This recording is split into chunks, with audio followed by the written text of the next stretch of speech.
인터뷰 소다의 시간을 내줘서 너무 고맙고 반갑습니다. 제가 이렇게 장시간 동안 텔레비전과 인터뷰한 거는 많이 없었던 것 같은데요. 그래도 좋은 경험이라고 생각을 하고 초대해 주셔서 정말 지금 감사하게 생각하고 있어요. 이렇게 사람들이 조성진 피아니스트의 공연에 열광하고 많은 관심을 갖는 걸까요? 저도 궁금하네요. 아무래도 쇼팽 콩쿠르 덕분인 것도 있는데, 근데 저의 이제 숙제는 저희 바람은 앞으로도 계속 그 관객들이 제 음악을 좋아해 주셨으면 좋겠다는 그런 바람이 있는데, 물론 앞으로 몇 초 만에 매진되고 이게 평생 가지는 않을 건 저도 잘 알기 때문에, 그래도 제가 연주 생활 오랫동안 할 거니까 그때까지는 많은 관객들이 와주셨으면 좋겠어요. 사실 제가 이제 외국에 살고 외국에서 연주하면서도 한국 분들이 많이 와주시긴 하지만, 그럼 인기 이런 거는 솔직히 잘 실감을 잘 못하고, 정말 진심인데 정말 유명한 것도 잘 모르겠어요. 제가 콩쿠르 한 지가 벌써 1년 반이 조금 넘었는데.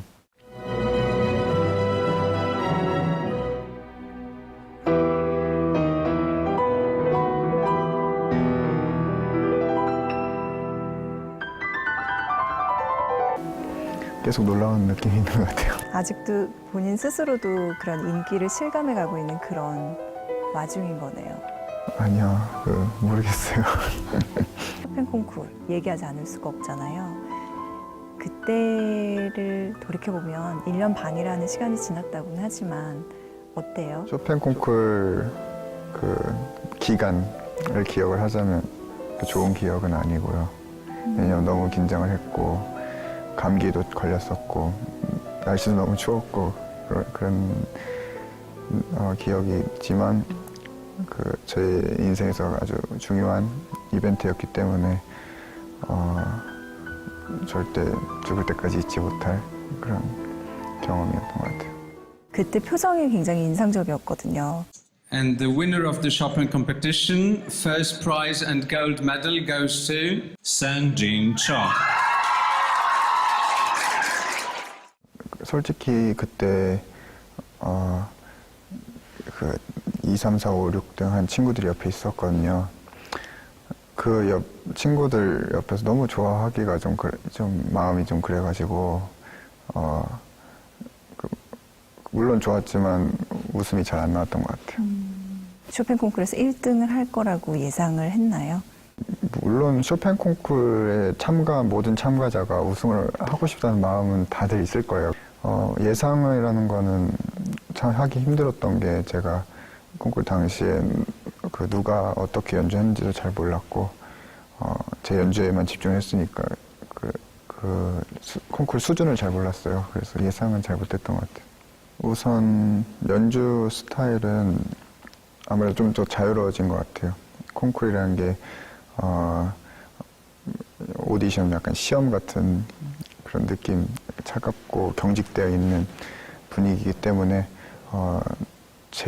더 자유롭게 연주를 못했던 경향이 있었던 것 같은데, 하지만 이제 제가 피아노 콩쿠르에 다시 나갈 일은 없을 것 같아요. 그래서 연주 스타일도 제가 원하는 음악, 제가 생각하는 음악을 더 자유롭게 무대에서 할 수 있게 된 것 같고,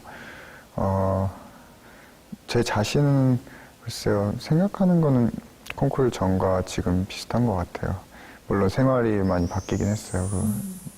비행기도 훨씬 많이 타고 연주도 많이 하고 그러기 때문에 생활이 많이 바뀌었지만 생각은 비슷한 것 같아요. 어렸을 때부터 레파토리 욕심이 좀 많았었던 것 같아요. 여러 작곡가를 많이 쳐보고 싶었고, 그리고 제가 제일 좋아하고 많이 쳤던 작곡가 중 하나는 쇼팽은 분명하고, 그렇다고 제가 쇼팽을 제일 잘 친다 이렇게 자신감 있게 말할 수는 없었던 것 같아요. 어렸을 때부터. 왜냐하면 굉장히 시간이 많이 필요한 작곡가이고, 해석의 다양성이 있는, 해석의 여지가 많은 작곡가라고 저는 생각을 해가지고 10년 후에는 또 다르게 칠 수도 있을 것 같고, 그래서 쇼팽은 앞으로도 계속 공부할 작곡가 중 한 명이고요. 어렸을 때부터 독일 작곡가를 좋아했던 것 같아요. 모차르트, 베토벤, 슈베르트, 슈만, 브람스 이런 작곡가를 좋아했었고, 물론 러시아 작곡가도 좋아했었고. 그래서 최대한 많은 곡을 익히고, 물론 너무 그 개수에만 연연하지 않고 한 곡을 하더라도 내 걸로 만들어서 연주하는 게 더 중요한 것 같아요. 쇼팽 다음으로 드뷔시를 하는 이유? 제가 이번 여름에 드뷔시 앨범도 녹음을 할 계획인데요. 제가 프랑스에서 공부하면서 느꼈던 것도 느끼고 배운 것을 잘 음악으로 담아낼 수도 있을 것 같고 해가지고, 그리고 쇼팽을 되게 존경했었어요, 드뷔시가. 그래서 쇼팽과도 잘 어울리는 것 같고, 예를 들어 베토벤이라는 작곡가가 그 악보에 쓴 게 있잖아요. 그러면 템포, 기호, 예를 들어 안단테라는 기호가 있으면, 안단테라는 의미는 원래 걷는 속도의 템포라는 말인데요. 걷는 속도가 빨리 걸을 수도 있고 천천히 걸을 수도 있고, 이런 게 사람마다 다 기준이 다르고, 그리고 소리도 중요하다고 생각을 하는데, 어떤 곡이 있으면 컨셉을 어떻게 잡느냐에 따라 어떤 소리를 다르게 낼 수가 있거든요. 예를 들어 베토벤 초기 소나타 같은 경우는 하이든이라는 작곡가의 많은 영향을 받아서 하이든의 소리, 조금 베토벤보다는 경쾌한 가벼운 소리를 내야 된다고 생각하는 사람도 있고, 아니다, 이건 베토벤이니까 베토벤 조금 더 견고한 소리를 만들어야 된다, 이런 개개인의 의견이 다 다른 것 같고, 이거를 해석이라고 말할 수 있을 것 같아요. 연주하면서는 사실 많은 생각이 들진 않는 것 같아요. 거의 저는 연주할 때는 거의 무의식 상태라고 생각을 하거든요. 연습을 할 때는 이것저것 다 신경 써가면서 연습을 하지만, 무대 위에서는 그냥 굉장히 저는 즉흥적으로 한다고 생각을 해요. 이 부분을 치면서 갑자기 어떤 아이디어가 떠오르면 트라이 해볼 때도 있고, 집에 있을 때는 집에 있는 편이에요.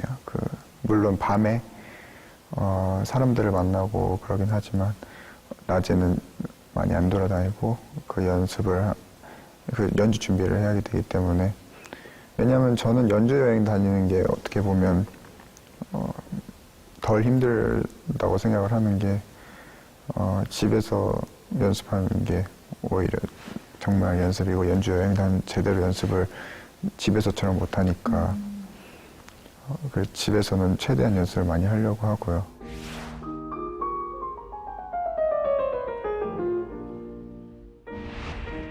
네, 물론 그러죠. 프랑스의 친구라고 해도 제 프랑스인 친구 중에 가장 동갑 친구 몇 명 있긴 하지만, 제가 가장 친한 친구 중에 가장 어린 사람이 40대거든요. 저보다 20살 많은 사람이 저랑 가장 친한 프랑스 친구 중 한 명인데요. 그 분이랑, 그 사람들이랑 거의 시간 날 때마다 밥을 같이 먹고, 한국 음식점도 가고, 한국 음식도 소개시켜주고, 프랑스 음식도 먹고,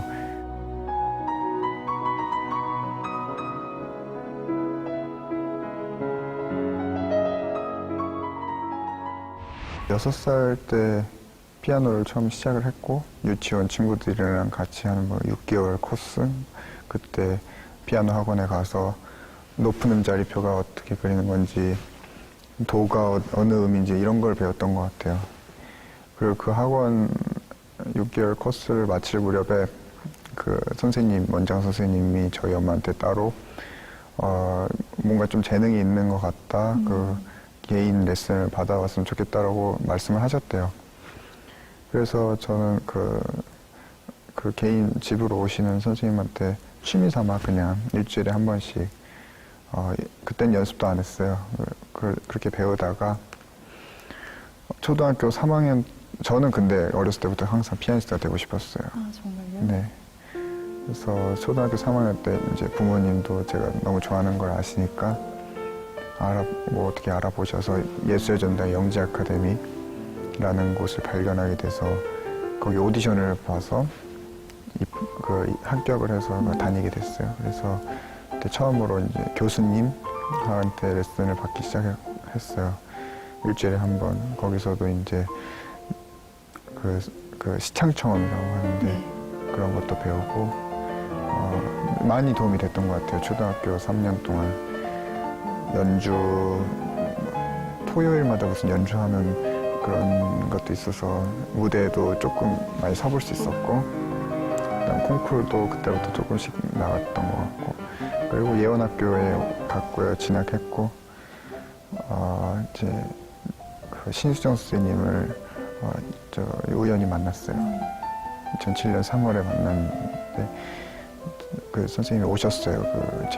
제 연주는 아니고 저 10분 치는 여러 학생들이 하는 연주에 오셔가지고 저를 그때 처음 보시고 그래서 어떻게 인연이 돼서 그 해부터 선생님한테 본격적으로 레슨을 받게 됐고요. 그리고 선생님하고 공부하면서 그때 처음 선생님 영지 아카데미에서 배웠던 선생님 박순영 교수님하고도 계속 신수정 교수님 계속 유학하기 전까지 공부를 했고 그 안에 하마마트 콩쿠르, 차이코스 콩쿠르 이런 것도 나왔었고요. 부모님은 어떤 방식으로 성진 씨를 교육하셨나요? 지극히 평범했던 것 같아요. 제가 피아니스트가 어렸을 때부터 되고 싶었지만 부모님은 그걸 아셨지만 제가 음악을 잘 모르시기 때문에 재능이 있는지 없는지 그거는 잘 모르셨던 것 같고 그냥 제가 좋아한다고 하기 때문에 그냥 시켜주셨던 거 있었던 것 같아요. 저는 어렸을 때부터 푸시를 받거나 그랬던 거 없었던 것 같아요. 오히려 저희 아빠는 연습 그만하라고 나가서 놀자 이런 식으로 말씀을 하셨던 기억이 있고요. 제가 외동아들이기 때문에 부모님이 제가 어렸을 때 외롭지 말라고 악기를 해보는 게 어떻겠냐고 시켜주셨던 게 처음이었고요. 그러다 보니 저 여러 가지를 했었어요. 미술도 하고 운동도 해보고 그랬는데 음악만 좋았어요. 어렸을 때.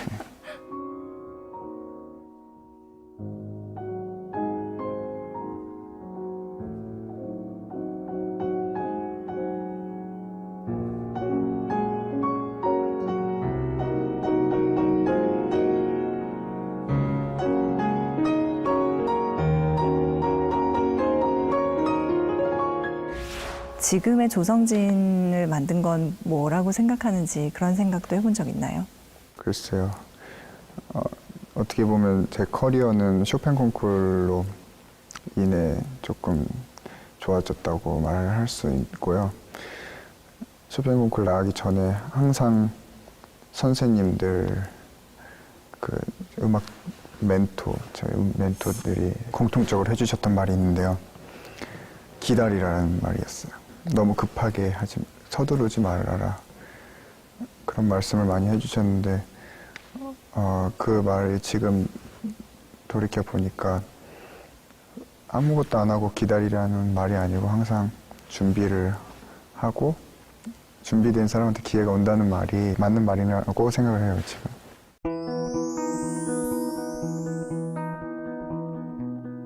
피아니스트 조성진이 생각하는 훌륭한 연주란 뭘까요? 어떤 걸까요? 너무 많은데요. 저 같은 이제 피아니스트로서 피아니스트 연주를 보는 거하고 일반 관객들이 보는 건 굉장히 다를 거예요. 그래도 사람의 기억에 남는 연주를 하는 거는 그거는 좋은 연주라고 생각을 해요. 그 연주가 어땠더라 이런 기억도 안 나는 그런 연주보다는 정말 이상하게 치더라도 아, 걔 정말 못했어. 이런 조금의 기억이 남는 연주가 저는 그래도 의미 있는 연주라고 생각하고, 물론 못한 연주가 좋은 연주라는 말은 아니지만 기억에 남는 연주, 사람의 마음을 움직이는 연주가 우선적으로는 제일 중요한 것 같아요. 혹시 그게 어느 인터뷰에서 성진 군이 얘기했던 귀한 연주인가요? 예, 항상 어렸을 때부터 귀한 연주를 하고 싶었고, 지금 80회, 90회 연주를 하고 있어도, 그리고 200석짜리 홀에서 하든 카네기 홀에서 하든 저는 항상 똑같은 그 자세로 연주를 하거든요. 그리고 여행으로 비행기 많이 타고 힘들어도 무대에 올라가면 저는 괜찮아지고 그런 편이기 때문에 항상 최선을 다하고 이 관객이 제 연주를 마지막으로 보게 되는 걸 수도 있는 사람도 있을 거고, 아니면 처음일 수도 있고, 엄청나게 다양한 사람들이 객석에 존재하기 때문에 저는 항상 최선을 다하려고 해요. 마음이 너무 예쁘네요.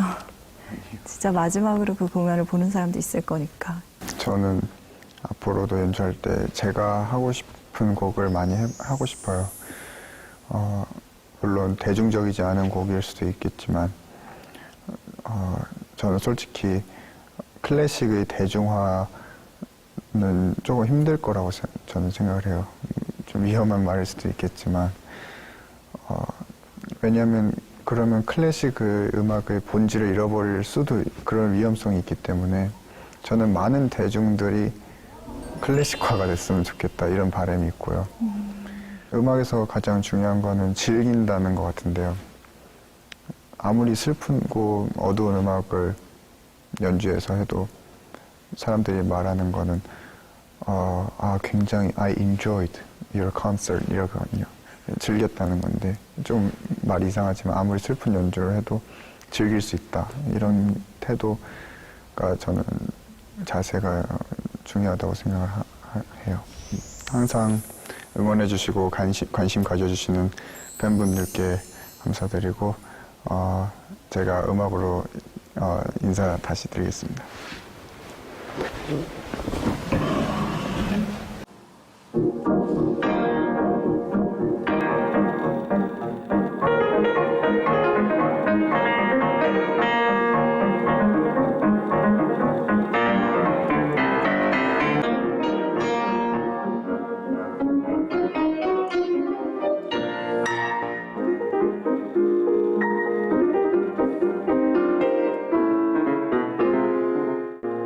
혹시 더 하고 싶은 얘기가 있다면 해줘도 좋아요.